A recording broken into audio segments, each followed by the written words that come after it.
В Мирнинском районе на обогатительной фабрике номер 8 Айхальского ГОКа провели капитальный ремонт.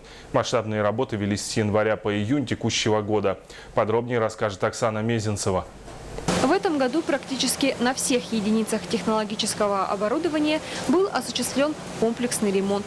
Для выполнения всех мероприятий были привлечены как специалисты с материка, так и подрядные организации Айхальской площадки. Вылезли некоторые работы, которые мы не предусматривались.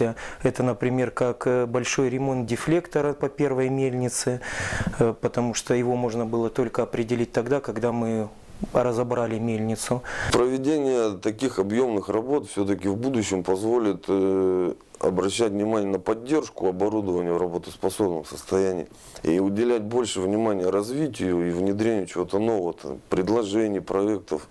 То есть это довольно-таки серьезный шаг. А в целом коллектив фабрики в прошлом году неоднократно был признан победителем трудового соревнования в компании. Обогатители со своими задачами справляются.